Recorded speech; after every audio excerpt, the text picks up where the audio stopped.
Hello, welcome back. It's me. We're going to talk about Stranger Things. Yes, I'm a little delayed, but this is still more fresh in my mind than it, I guess, for other people because I finished Volume 2 on July 8th. So I waited a week after Volume 2 released just because, things happen in life and I kind of didn't have time. And also, both last episodes of Volume 2 were so long. So I was like, okay, I need to, sort out time. And I watched it all in one sitting with my boyfriend. So yeah. And I think we watched most of Volume 1 in one sitting. So I was like, let's just plan for it again.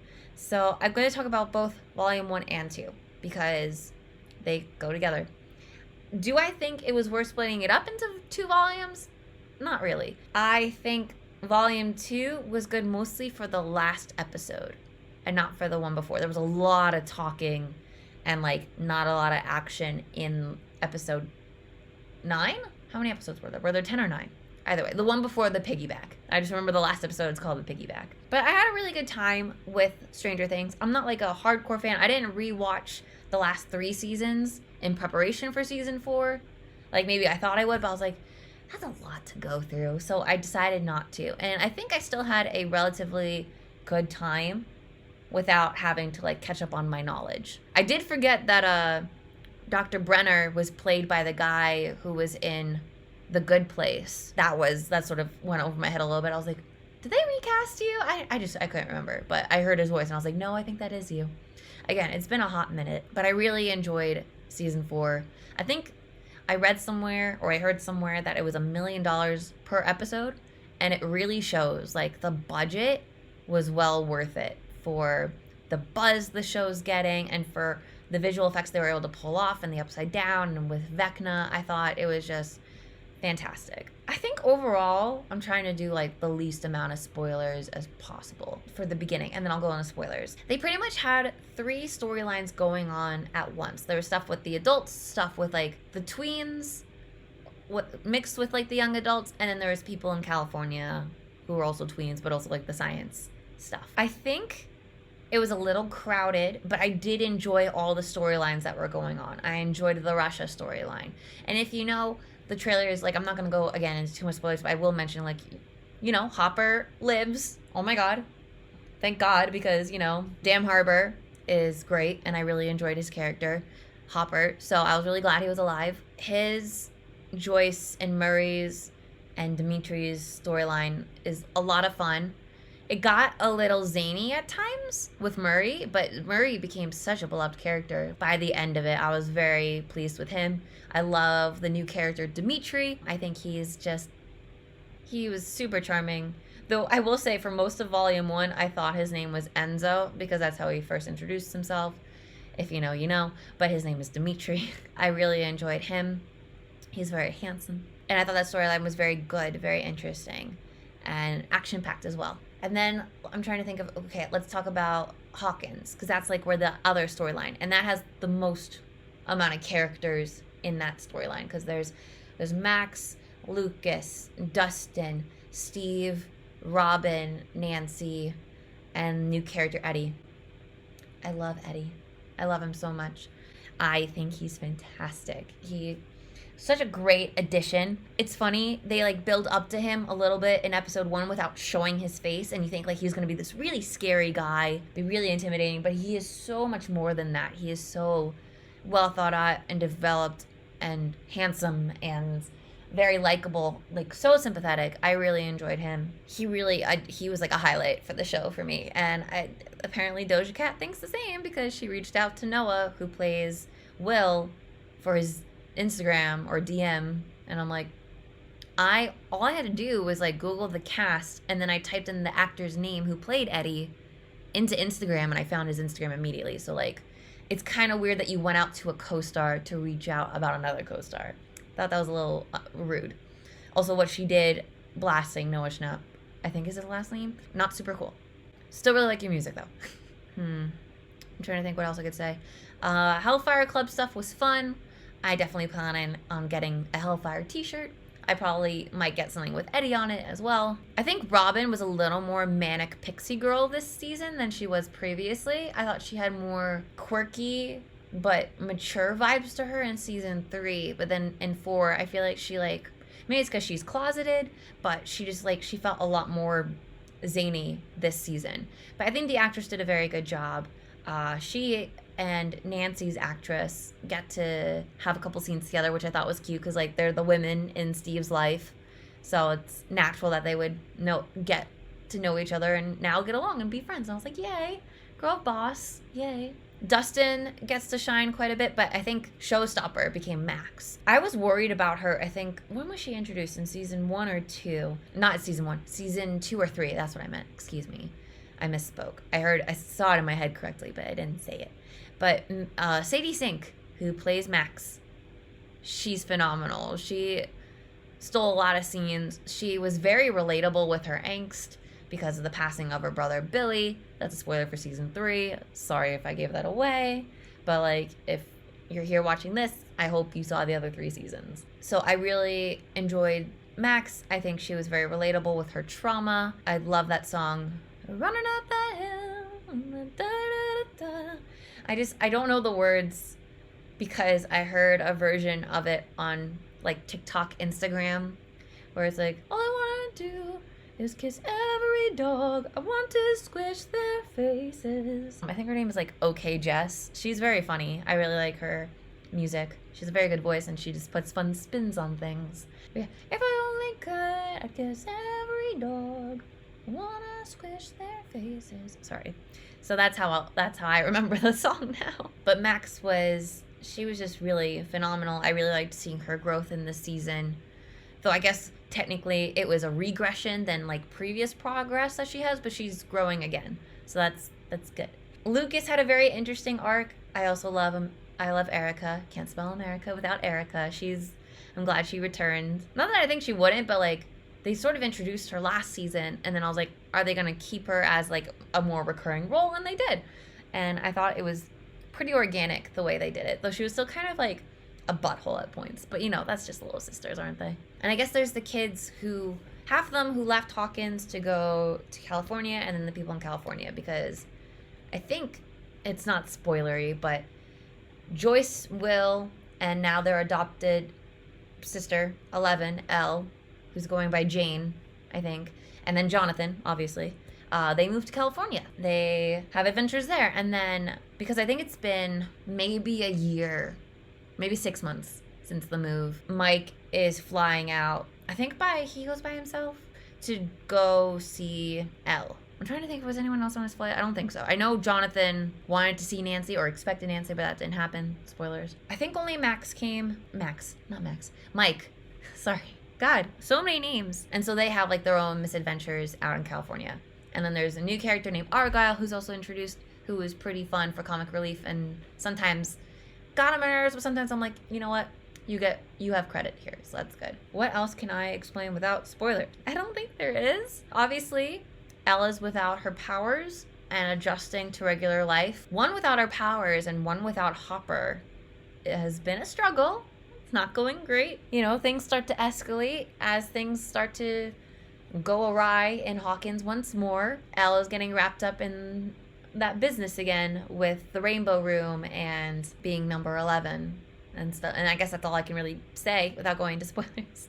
I think I would have liked to have stayed more in Hawkins and in Russia than I did in California. I understand why they went to California. It also makes sense because Joyce and Murray have to go to Russia from California, so the distance is a lot less if she was going from Hawkins to Russia. But I think the California storyline, aside from what goes on with Elle, was weak. That is my opinion. Feel free to disagree. And I think I have to officially go into spoilers now. I did not know immediately. I feel like there's a bunch of these big brain people out here like, oh, I knew that friendly assistant at the facility in Hawkins was number 1 from the beginning. And I was like, okay, did you know he was Vecna? I don't think so. And I knew, I think the episode before the reveal happened that he was number 1, because the way he sort of confided in 11, I don't know, he acted, and the way he talked about the thing dampening him, I was like, you're number 1. That sealed the deal for me. And then obviously he pops off. The CGI in the show, I guess I didn't say in the non-spoiler review, but it was so good. So good. I think the only thing I didn't like was the CGI on younger 11. It looked a little jank. It wasn't egregious, but I was like, there was like some blurring effect around her face and a little bit of her body that I was like, doesn't look like that's quite right. I was kind of bummed they had to shave her head again. Obviously, she had to go into the cap and she had to go into her suit. But I would have liked to have kept her hair because she looks really nice with hair. She's blonde at the moment and she looks great. Millie Bobby Brown, not 11 / Jane / L. So many names. I thought it was inconsistent that 11 got bullied while in the facility, but then didn't know how to incorporate the bullying that was happening in real life with Audrey. Was that her name? Also, she was like the mega-ist bitch I've ever seen. And then she got mad at 11 for snitching, but she didn't. But I guess the fact that like she didn't deny that she had any involvement in the wrecking of her diorama that she called diarrhea. Oh, that was I had to pause the video. I was like, oh, the cringe. Oh God, so bad. And she played off like, oh, I had a question, and like, oops, like she's just such a mega bitch. I hated her. And I guess that's kudos to the actors for making me want to hate her. So yay. It seemed weird. And I guess part of the reason maybe why 11 didn't know how to deal with that was because maybe Audrey didn't have powers. She was in the real world. And also like she buried some of her memories of the trauma at the facility because of what she did to Henry /1 / Vecna. So, yeah. Also, I did not expect for number 1 to be Vecna. I thought that was a good twist. I thought that was fun. The reveal of, like, the tentacle moving off his arm that said 1, I was like, oh, that was really cool. Though, people are saying, or even at the end of the season, at the end of the piggyback episode, they're like, all we have to do is kill Vecna and all this is over. And I'm like, is it? Because people are saying that if you kill Vecna, you kill the Mind Flayer. But I don't think that's true. This is what I understand. Henry, when he was younger and still psychotic and experiencing shit, possibly going through his powers before he got into the facility, was getting reached out to like the Mind Flayer did to Will in the first season. So I was like, okay, before Will, there was Henry. Makes sense. But then people are like, oh, they're so interwoven now. It's like, if you kill Vecna, we save the world. And I'm like, I don't think that's true. I think you still have to deal with the Mind Flayer unless they've become so interwoven. But that was not clear to me. So that's, I think, my only confusing point about this season. They make it seem like Vecna is end-all, be-all, when the Mind Flayer predated Henry and 1 and Vecna. So that was my only gripe. I also am bummed that Eddie died. He should not have died.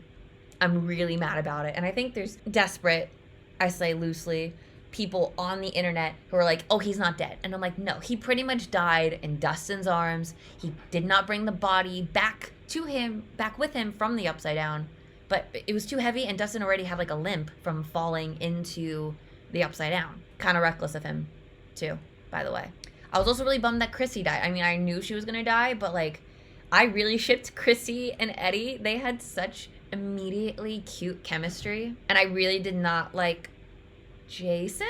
Was that his name? The boyfriend who became like a psycho kind of like KKK member. He went like full tilt. He's like, they're demons! Kill them! That was intense. And also I just thought he was just an idiot. Like if you literally just sat down and talked and weren't psychotic. Like I was curious to see more of how Chrissy and Jason were as a couple. Because obviously he's like, love you, girl. And like I think like asked her to the prom at the beginning of the first episode when they're like at the pep rally trying to like rally everyone behind the basketball team and like correlating with it like we're better, we with all this trauma we have, we can win this basketball game. And I'm like, I understand your sentiment, but your wording could use some work, Jason, as his wording could use his work when he's at the precinct or at the county hall and like interrupting the police discussion with the town about curfews and whatevers and about like Eddie. It was terrible. And I'm surprised that Jason didn't wisen up to like, this is bigger than Eddie / demons because his friend died in front of him in the pond / lake. So I thought that was kind of silly.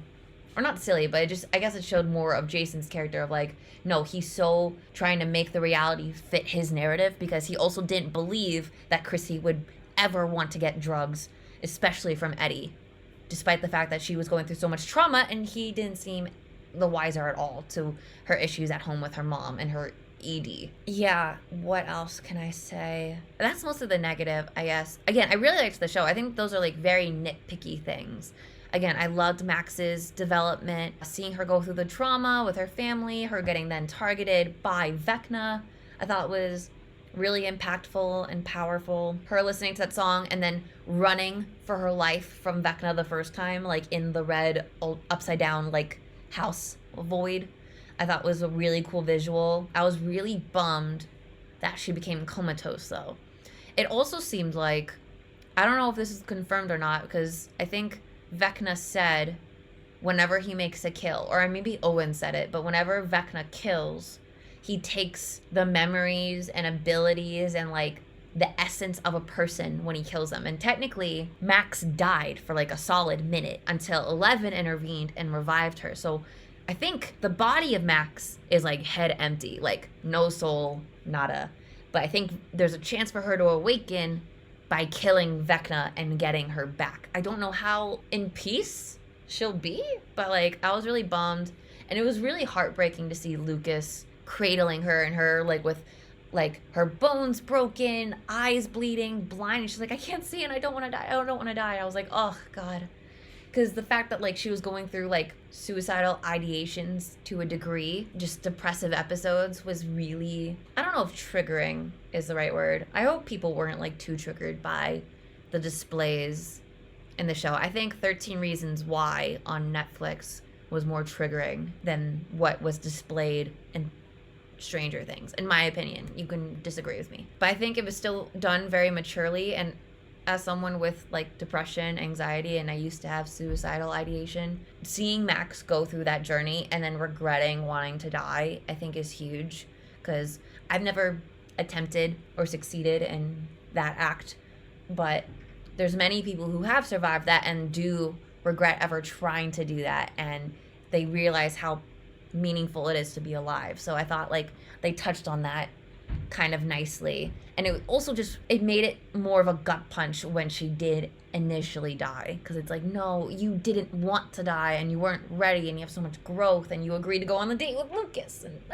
so that was upsetting, but really powerful stuff. The fight between Lucas and Jason, especially like, I really appreciated Lucas's arc going from like, I want to be somewhat popular to like being okay with himself and not wanting to be like the people he was initially idolizing, because they're really fucked up too. And I think worse ways than how maybe he feels he's fucked up or like a loser. That fight with Jason with the gun pointing at Lucas while Max is like being targeted also hit very powerfully. There was a lot of notes in this show I think hit close to home for a lot of people because of like political environments and gun violence now. So seeing that back then, and I think also having a white man pointing a gun at a black man, like it was crazy, and it was just really tense and powerful. I'm so glad Lucas didn't die either. That would have been a huge bummer, because I really like the actor. I think he's really nice. I don't think Will got to do enough in this show, and neither did Jonathan this season. Will, I think, is still very much in recovery, and I think they've led up to him playing a role again in season 5 because he got the tingle on his neck again from Vecna / Mind Flare. So that was cool. And also just because he was in the Upside Down, and now that the Upside Down and the world are like converging into one dimension, things are going to shit. So I think Will have his comeuppance. Hated his haircut. I was nice having that talk between Will and Jonathan at the Surfer Boy pizza place when they were setting up the freezer for 11 to float in, and Jonathan, without having to like blatantly like almost out his own brother to him, like I guess it wouldn't be outing, but it'd be like, you know, it's delicate when the person isn't out but you don't want to, but you know, or you have an inkling of what's going on, but like you don't want to make them feel uncomfortable by introducing that like identity / turn, because again, he could not be ready. So the fact that Jonathan was like, you can talk to me about whatever. I'm sorry if I haven't been here because I've been getting high and with Argyle and been sort of aimless. It was nice to have that moment with Jonathan to like embrace Will and be like, I'm still your brother. I'm still going to look out for you. But I think Jonathan was my most let down character in this show. I think the fact that he kind of went not off the deep end, but he's going on like a bender for lack of better terms. And I think that's a bummer. And like, he doesn't seem to want to be with Nancy anymore, or maybe he doesn't think he's worthy of Nancy anymore. And the fact that they like teed up Steve Nancy resurgence, I thought was not cool. I'm not into it. Nancy shouldn't have either boys. I believe that now. I don't think she's good with Steve, and I don't think she's good with Jonathan, because Jonathan is lying to her about going to the same school, about being, you know, like being together. Like, he just seems like completely self-destructive, and that's not good for Nancy. She's been through enough. I think he was my most disappointing character. I think, again, I was disappointed, quote unquote, that Steve didn't die, because they said they were going to kill off Steve in season 1. So the fact that he's going into now season 5 is pretty amazing. And I feel like the fact that they've run out of things to do with his character is now showing. I feel like he's been the good babysitter, brother, best friend character. But now, as he's getting older and as things in Hawkins are changing and as the kids are growing up where they don't technically need a babysitter anymore, he's already been Robin's best friend, and she's like going off to have a new girlfriend with Anne with an E from the Netflix show as well, which I thought was really cute. I think he's running out of things to do, and I feel like he's just going to be set up to be heartbroken when Nancy doesn't choose him again, and then he's going to be left like without a goal. I also expected him to die because he gave this huge speech about, I want 6 kids, I want to go road tripping, and I see you in my future. I was like, cool. Anyone talking about their future dies. That's like it. And I guess Eddie sort of proclaimed that as well by talking about like, this is my year and I'm graduating and all this stuff, and then he doesn't, and everyone villainized him. I also have to say the scene with Dustin and his uncle, and not Dustin's uncle but Eddie's uncle, was really touching. I definitely teared up. I got the like feeling of like, ooh, I gotta keep it together, because it was just really impactful. I think both actors did the scene real justice. I still wish that Dustin could have maybe clued in the uncle in on more what's going on, especially as like the veil between the upside down and like the real world is like collapsing, to explain that like Eddie sacrificed himself to a degree to help people and to help save the town is huge. I also don't think the way Eddie went out was super great. He had like this whole thing about like, oh, we're not heroes, and I'm the guy that runs away from stuff. I ran away from Chrissy. I've run from the cops and the football, basketball boys. So like, I knew he had to like stand his ground and run towards something, but I think he could have done it in a better way. And I think him even playing the Metallica song on the guitar, which he can actually do in real life, which I thought was so cool. I was like, oh my God, so many more points because you can actually play that song. Amazing. I think it would have been better if he went out in a more triumphant way that didn't seem so pointless, because shit I felt like was still occurring and collapsing despite Eddie's sacrifice. And you would think that like with the sacrifice more could have been saved, but it wasn't. I think it does tee up really good character development for Dustin, because he's going to be the one to look after the sheep and the Hellfire Club. What else could I say? I feel like I'm rambling. 11 getting her powers back. Really good. The whole plot with her forgetting her memories and Brenner being nice or soft on her because he associated himself being powerful by associating with other powerful people. If that makes sense, like he saw worth in himself by being surrounded by these powerful children. So that's neat. And like, I hope he's dead. Maybe there could have been a deleted scene where he got picked up by the government and it's like, we're keeping you alive, but you're going to work for us and you're going to do things on our dime and on our orders this time. But I think his character's done. I liked that 11 got to let him go. I'm glad she wasn't the one that killed him, but she did let him die.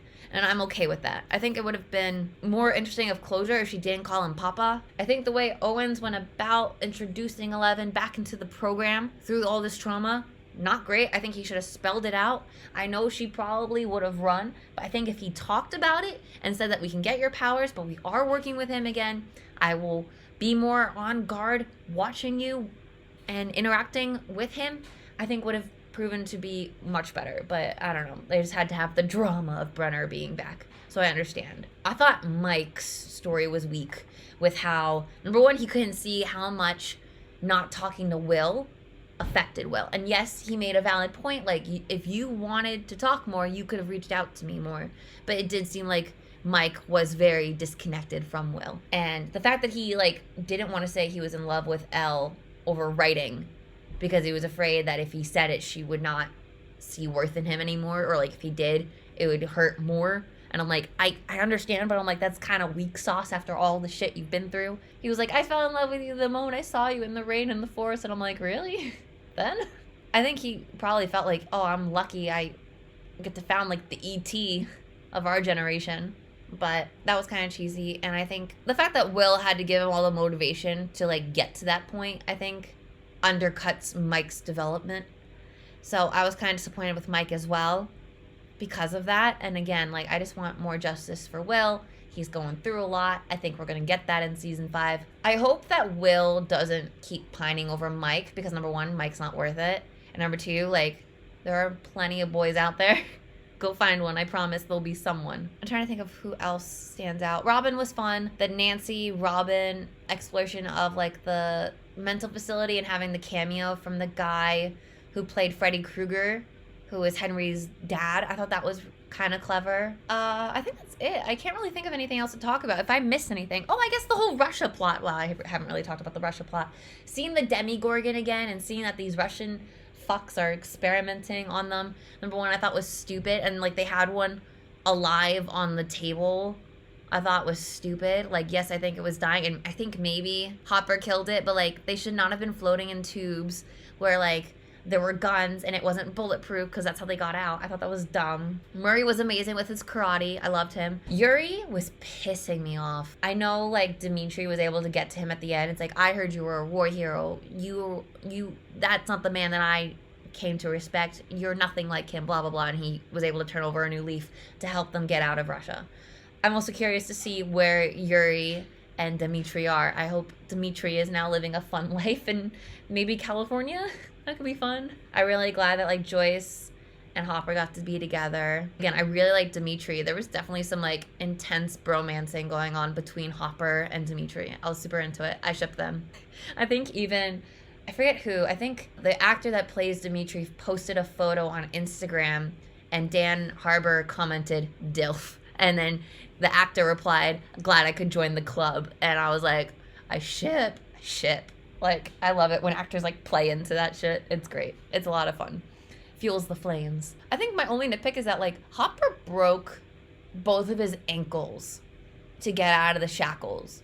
But he was able to run pretty easily. Did he, like, reset the bones before booking it to the ski mobile and then going to the church? You think he would have been limping a lot more, or at least, like, bandaging? But I feel like he really didn't. Like, he really injured himself. That ankle was, like, black and blue, gushing, and, like, disgusting. And I just enjoyed that time in Russia. I thought it was fun. I liked the peanut butter joke. I liked getting to know Dimitri as a guard, but also a good guy, and then as a prisoner. I think he had a really interesting arc. Hopper got to be badass. He got to pick up a sword and chop off a Demigorgon's head. Like, that's so badass. I love that. I'm also excited for season 5 to see 11 bump up even more in strength. I'm excited to see how the rest of the characters are going to develop. It's funny, I went into this season thinking it was the last season because I think the Duffer brothers who've created this series, they said this season was their end game. So I was like, okay, you're ending the series because Avengers Endgame was like a pinnacle, like, chapter bookmark in the story. So I was like, okay, we can end here, and then you're doing spin-offs. But no, we're getting a season 5, and then there'll be spin-offs, I guess. So that sort of threw me for a loop. I'm like, wait, we're getting a season 5? We're not done? And I was like, okay, that makes sense because we have so much still to cover. Season 5 can't get here soon enough. So I'm excited, and I look forward to more content. I might even watch the previous 3 seasons to see if I missed out on any, like, Easter eggs or just in little tidbits of information. I would have had a better appreciation for season 4 volumes if I watched the, like, back-to-back the other seasons. You know what I mean? But for everything I went over, what did you guys think? Do you agree with my points, my little critiques. Did you enjoy the series as much as I did? Did you watch the previous seasons in lead up to this? What are your thoughts for season 5? Are you excited? Are you bummed about Eddie as much as I am? Because it really hit me that he's not continuing, and but that bums me out because I think he's a wonderful actor. I also really liked Chrissy. Really miss Chrissy. Rest in peace, honey. And also, I plan on going to the Stranger Things experience in New York before it closes, I think August 1st. So actually, I need to book my ticket before that closes. Have you guys been? Let me know down below. I'd love to hear your guys' opinions on it. I think there's also one in like LA, so they're probably similar. So tell me about that too. And let's discuss down below. I'd love to talk about and gush over Stranger Things with you. But until then, I'll see you in another video, okay? Bye-bye.